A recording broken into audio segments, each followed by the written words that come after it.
Hello and welcome to another episode of our Blended Journey podcast. I was going to say like season something, something, something, but I lose track sometimes.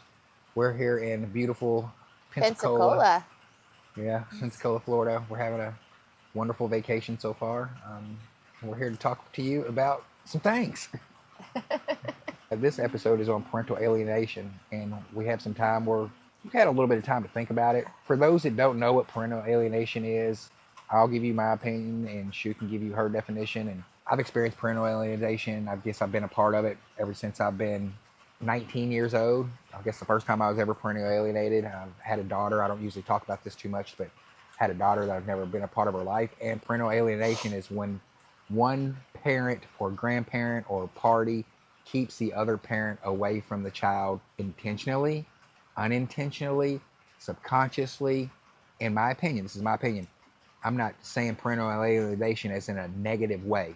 I'm saying it in a way so we can raise awareness on what's going on and the effects that it might have on people long term. So, parental alienation, in my opinion, is when one parent or guardian keeps a child away from another parent or guardian for whatever reason. I think that's a good definition. I also think, it's a lot of times it is done on purpose through the subconscious is pitting the child against the other parent, right? It can be not allowing the child to see the other parent, but it also can be pitting the child against the other parent.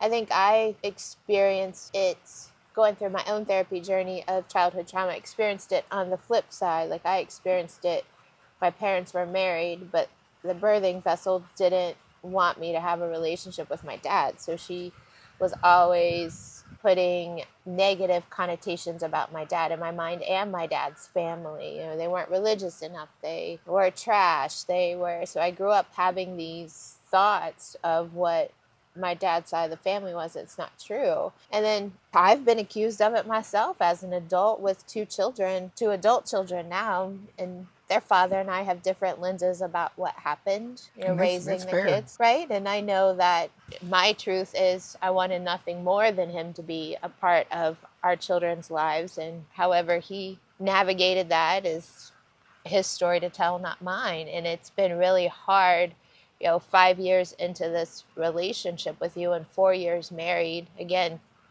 I will say it till the cows come home. I didn't know you drinking. However, I know you sober. And it's been a really hard journey to watch how parental alienation has played out. Yeah.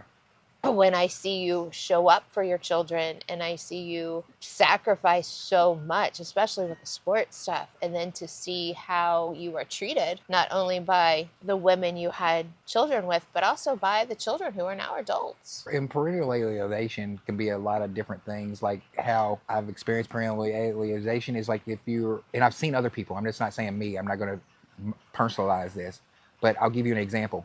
Say you're in a blended family, you have a custody of your child and they go home for the weekend with the dad, and as soon as they come back home, what did you do with your dad? Right. Oh, we don't do that here. Oh, I can't believe he fed you that.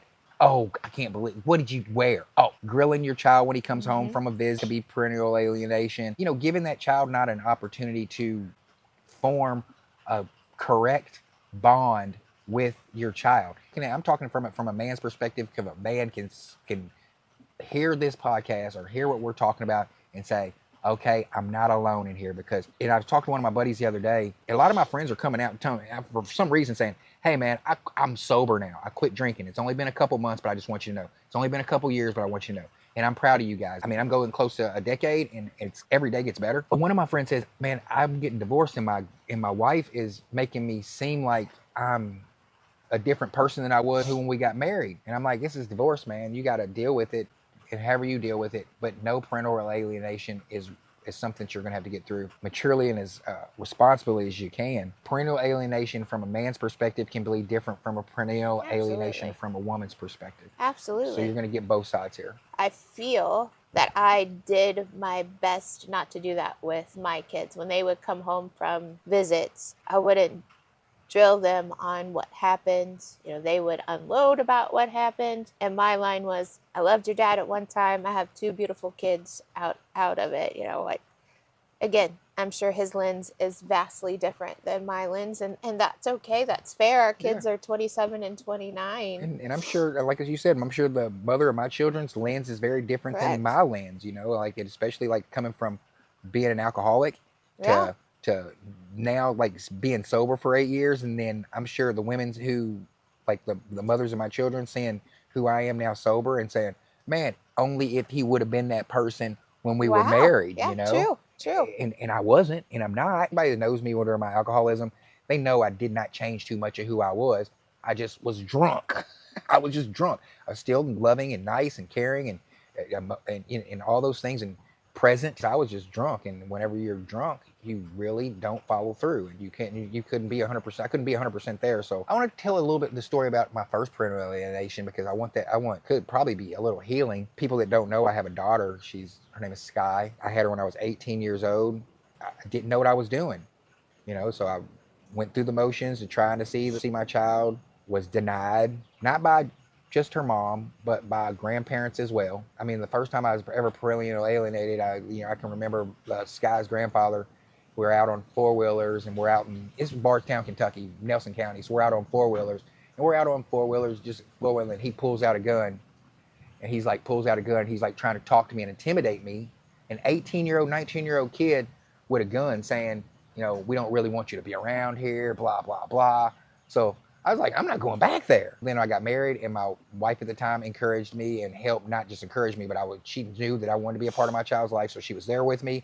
We'd go visit. We'd go out there to try to see my daughter, and they wouldn't show up. They would leave the place we were supposed to meet. I'd sit there for hours. I'd wait until it just got to where I had my own family. It was taken away from our own family time, so I just decided not to try any longer. And my daughter suffered from that. But at 18 years old, I can admit I didn't know, but that did give me something to fight for with my other children. I made sure from that moment I made a conscious effort. I'm going to be there for my boys for birth and however long they need me up until 18 years old. I know for a fact been able to do that throughout parental alienation on both sides. I've got successful boys over that. But parental alienation, and I can see the difference between the relationship that I have with my sons and the relationship that I have with my daughter. And I can see the difference between the trajectory path of my daughter and the trajectory path of my sons. And I can say honestly that if I would have had a shot, if I would have had a chance, who knows what it would have been different. So, I mean, it's just freeing to be able to talk about that. I'm proud of you for that. Yeah, thanks. Yeah. Awkward. Being a therapist, I see parental alienation play out with some of my divorced clients, and really utilizing that time to challenge what's going on in the room, and to always encourage children to get therapy, parents to take children to therapy. They need that safe place. It never in that space, in the therapy space, I've never seen it come from an evil side. I've seen it come out of overprotection and care and hurt, right? I've never seen it I've experienced it coming from an evil religious side growing up, but in the therapy space, I've never seen it come from malice. Like all of us can say, hey, I've been my son, parental alienated. I don't think the mothers of my children did that purposely. I forgive them because I don't think they know what they've done. I think that's the hard part about watching it or being a part of it now, is seeing how it has affected the adult children. Yeah. And how that sometimes you are treated by them. I think it's hard as your spouse to keep my mouth shut, I guess. Yeah, I mean, what am I gonna cause an argument with anybody? But it just hurts to see you hurt sometimes. And I've noticed when you get hurt, it takes you a couple days to process and recognize. Yeah.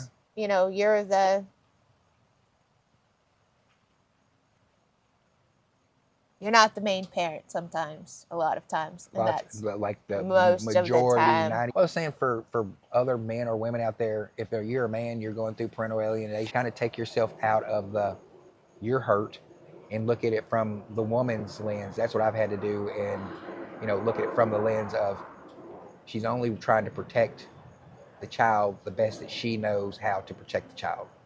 She's if she only knew that Yeah, but let I guess the question is now, how do you navigate that with adults? no, Because they're adults now. so that's a good question because now I mean personally, I don't have to, and I no longer will. Like I did everything that I did and dealt with parental alienation, and so my kids could have a life that they had. Now that they're 18, man, I don't even have to deal with anything that I deal with on the parental alienation thing. Is just going to be some surface level, gets not too much of my time because I don't have to deal with it anymore. I know you don't have to deal with it anymore because kids are adults now, but it's navigating those adult relationships when they've been skewed through childhood, how they Yeah, that's tough. I really project don't. that on now I don't as our think it could ever family. be fixed. I really don't. I mean, at this point, being honest, on this podcast, I don't think that those relationships can ever be fixed because it's been so many years of conditioning on Mm. the man to the mother and child relationship, like the mother telling a child to believe a kid's a certain way, and then the kids believe it or not, or there could be some kind of rebellious stage that goes on with the kids and be like, I can't believe that you told me that my parent was this way all this time, and they find out the parent is not. you know then there's the kid who's can just resilient enough that can just withstand it all. And I'm lucky enough so far to have had, Trey's a little Trey's emotional when it comes to his mom and dad and how much he loves both of us. And but the rest of the boys, they've seemed to been able to navigate and compartmentalize when they're with me and when they're with her, or when they're with me and when they're with her. And these are some real topics because 70% of American kids are growing up in divorced families. So these are things that, like on our Blended Journey podcast, we said that we were going to talk about the things that they've affected our lives and affected our children, Mm. and it affected our everyday. The fact that I was parental alienated and I didn't get a baseball player's son pisses me off to this Oh day. my God. I think too, I mean, our kids are adults, but if we look at my youngest, I feel that, I mean, he is an adult. He's 27 years old. He makes his own decisions. However, I feel that there is some influence because almost 10 years ago, I cut off my birthing vessel, person who birthed me, to not have a relationship because they were so abusive. And when my son was going through her, I never told my kids not to have a relationship with her because they were adults by the time I made this decision. I feel that he's under some of her influences now for the way that he's not participating in our lives. I think there's a lot more to the story, Yeah. but he's also making that choice to do so. Okay. And one thing that we want to do is make excuse for Mm-mm. our behaviors or our adult kids' behaviors. I mean, if they're No, wrong, they're wrong. If we're right, wrong, we're wrong. right. And that's what we're bringing to the table. There was something else on parental alienation. Like I wanted, like your job. How do you, whenever you see a kid has been perennial alienated and then it's starting to show off in their adult life, how do you say, whenever they're like, well, my dad really wasn't around. I was raised by a single mom. Uh, these are some characteristics, traits that I have. And then you say, so where was your father? And then you're like, well, my mom said he really didn't want it. I mean, how do you navigate that? Or it could be a daughter, like Right, I with the see same it thing. both. And in any given moment, your parents were doing the best they could with the players and their story. So we start there. It doesn't, and I always say, within that therapeutic room, that therapeutic environment, we're not here to criminalize either one of your parents. We're here to understand your childhood and how that is impacting you today. I always say to my clients, we're putting a puzzle together to understand why you behave the way that you do today, and it gives us a better avenue if there's changed behaviors that you want to work on. I deal, specifically with, I only deal with trauma and specifically personality disorders. So, it's been interesting with some clients, through their journey. They're going back to their parents trying to get answers, and their parents aren't aren't giving them what they feel they need. So we work on acceptance. Okay, let's accept that parent A or parent B didn't play a part in the story, or they did horrific things in the story. How do we get to a point of acceptance and healing in our journey? Because again, in that room, we're not there to, because there's so much controversy going on with therapists influence their clients to go no contact with their parents. I mean, I work with the parents of adult children that have gone no contact, and it is a new thing that we're seeing in society. So I never wanted to be put in that category of the therapist that encourages clients to go no contact with their parents. We work more on acceptance of where the client is, where that adult client, I do not work with children, adult client is, and where their relationship is with that parent. And if they are not getting the apologies, let's say, that they need. So when a client comes into your office and they maybe have parental alienation, and you're unpacking that and you're putting the pieces of the puzzle together, and maybe, let's say, the father was saying bad things about the mother, or keeping the mother intentionally away from the child, and then the child gets of age, and then the child goes and seeks out the moms for an unsupervised time. They're adults now, and then they get to be with that child, and then they get to see exactly what the parent that was alienated away is really about, and then they find out the dad lied. The dad was making up all this stuff to keep, to what they thought was being protecting them. And then it's easy to say, you kept these years away from me, from my parent who really loved me and never got a chance to show me that love. And these are things that I was voided. And then they have to, unpack that and release that. And sometimes that might come out as anger and Always comes out as anger. And then maybe want to go non-contact. Again, I always reiterate, they were doing the best they could with the players in their story. How do we heal today? What do you need from your parents today as an adult? The inner child, the little girl, little boy didn't get what they needed from their parents at that time. Can we get it today? What would that look like? What does healing look like? So there's a lot of we can't go back and change, right? Again, any given moment, we're doing the best we could with the players in our story. How does that affect us today? Let's talk about, I work a lot with that inner child wound, and that abandonment and rejection. And so we untangle that without criminalizing, not criminalizing, that's the wrong word. Demonizing, maybe? Demonizing the parents and their story. It's a very gentle dance that we do in the therapeutic space. Again, and because I never want to be, I see it all over social media, and I work with clients, and we're experiencing it as well, where adult children go no contact, and it's these 20-somethings that for what? That's what I don't get. I mean, that's what everything. That's a whole different Brene Brown. Yeah, we're just talking story. About for people who might be watching and who might be. I mean, I get it if a parent and there's no getting through and you just don't get along. But if you got a parent out there that's loving and willing, all that kind of stuff, and you still are like, I mean, I get it. You might be out there disappointed, or they feel like you're disappointed in them. Man, just cut the cap and just come back home.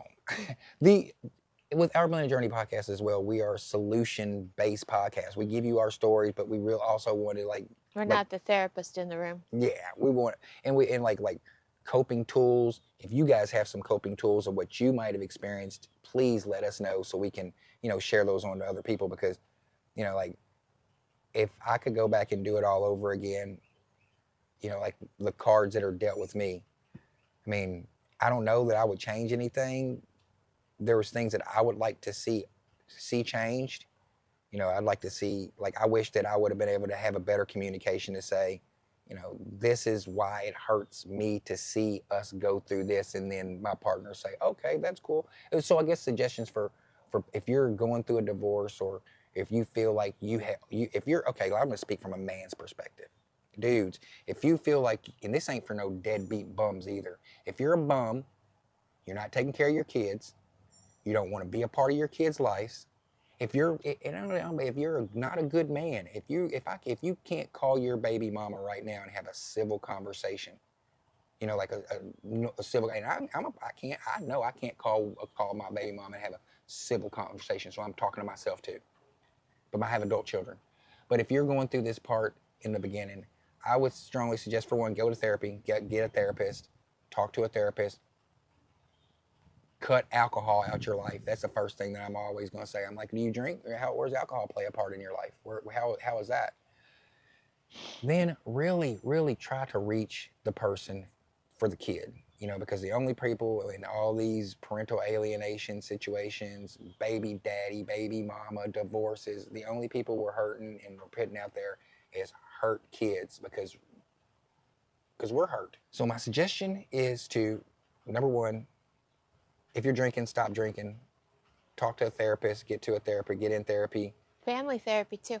If they can't negotiate, get a family therapist. That's a good one. Co-parenting therapist would be amazing. So we can beat the parental alienation, but you're not alone. You're not the only person going through this or had gone through it. Like I said, I'm 53 years old. I experienced it damn near 35 years ago, for the first time, and I'm just now being able to talk about it. It's deep. It's happened to me 35 years ago, and I'm just now I used to hide it from people that I had a daughter. I used to, I got 5 boys. I got 5 boys. No girls, no girls. I mean, really, honestly, I have a biological daughter, but I don't have a daughter that I got to raise because of parental alienation. Let's talk about a trip. Yeah. That was heavy. I've had a great trip. This has probably been one of my favorite trips. So you'll see some pictures that we're posting.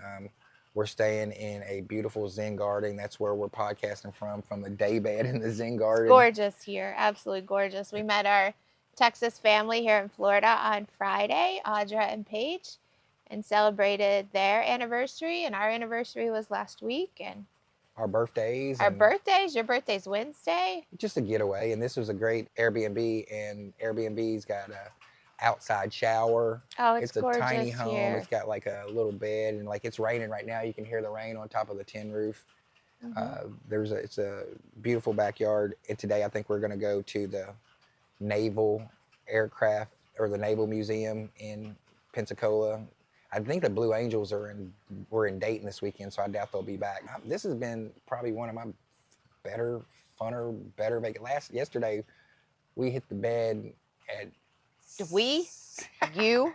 I had to bed You've like 6 o'clock. You've been in bed for like 12 hours. Yeah, 14 hours. And I didn't sleep. But I did have to carry her through 90 feet feet of seaweed that was up to here. And I had to carry her through it so we can get to the other side of the Carry barge. me? You pulled me. Like if you were ever a lifeguard. I thought I was going to die on Saturday. She just froze. She froze in the ocean. She wasn't going nowhere. She just froze in the ocean. That was a good experience. It knocked me down, flipped me over, and then threw me back onto the beach because the swell was so much and the seaweed. It was. I guess that's different, because to me that wasn't that bad because when we would. I thought I was dying, and then Audra did it too. Yeah. She thought she was dying. She fell. I had sand in places I never thought you could get sand in. We used to do that when I take the boys to the ocean. We would fight those waves. That was something we would do as kids. We would go to the ocean. I mean, I remember I've taken the boys to the beaches there every year while they were kids, just so we could have moments like that. And we'd fight those waves. So when I'm out there fighting those waves, it's like me thinking about my kids and thinking about my boys and thinking about the times that I've put in with the kids to make sure that no matter what happened, they knew that I was giving my piece of them to them. But the trip has been the only bad parts about the trips. We have any bad parts about the trip so far? Because I know everybody likes the negative. Everybody likes to hear about the negative stuff on the trip. But okay. The one bad thing I can say about our trip is the rent-a-car so far. The rent-a-car. He gave us a rent-a-car that was not clean, and it was 8 miles from the airport. And when you fly into Gulf Shores, if you rent through Hertz or Dollar or Thrifty, it's not on the airport. You have to go 8 miles off the airport. So you having to navigate and get a cab or something, a shuttle system to take you to the airport or from the airport, from dropping off the rent-a-car. That's the only hard part about it. Other than that, man, it's been smooth sailing. The drive into Pensacola from Gulf Shores has been nice. We'll probably go back to Gulf Shores early and, maybe do some sightseeing over there. But Seaweed was bad, but I mean, it's like if you're in a forest, you're gonna say there's too many leaves to go hiking. Like it's seaweed. It was thick and icky, but it's just earth. It's thick and icky, and I had to carry my wife You through. I carried her through swam her through to the other He side. did swim me through. Yeah, He did. yeah, with my wife on my arm. Yeah. Then I got her settled, and we floated out. What in I the loved ocean. is you said I weighed 120 pounds. Why don't you add 10 more pounds to that?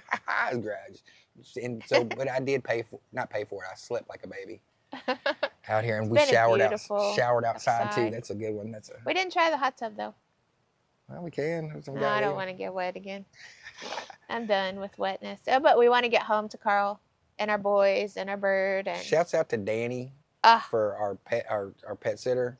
Pause with Danny. Pause with Danny. We'll give her a shout out. She's amazing. Carl's had the best time. He probably doesn't even want to come home, which opens up the other topic that since we have such a good dog sitter, I think Carl needs a sibling. No. I think he needs a Scotty, but that's here nor there. We ain't gonna talk. I thought we had the Scotty. Oh my goodness! Then we'd have a white dog and a black dog. And then the dogs running up around. 2 dogs running up around. No, I can't see it. Carl and Steve. So that's Carl and Earl.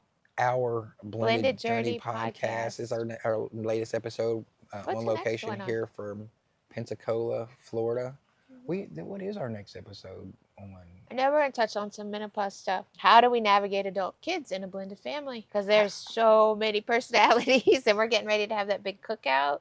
How to navigate adult kids in a blended family. That'll be a good one. So if you have any suggestions, or if you guys have any, and we're always an open book, and we're going to be having some guests on soon once we can get it together. But until then, it's just be me and my wife. But if you have any suggestions or anything like that about our Blended Journey podcast, we've seen some podcasters on the beach today. I'm going to show you. I got some video footage of some other dudes podcasting on the beach.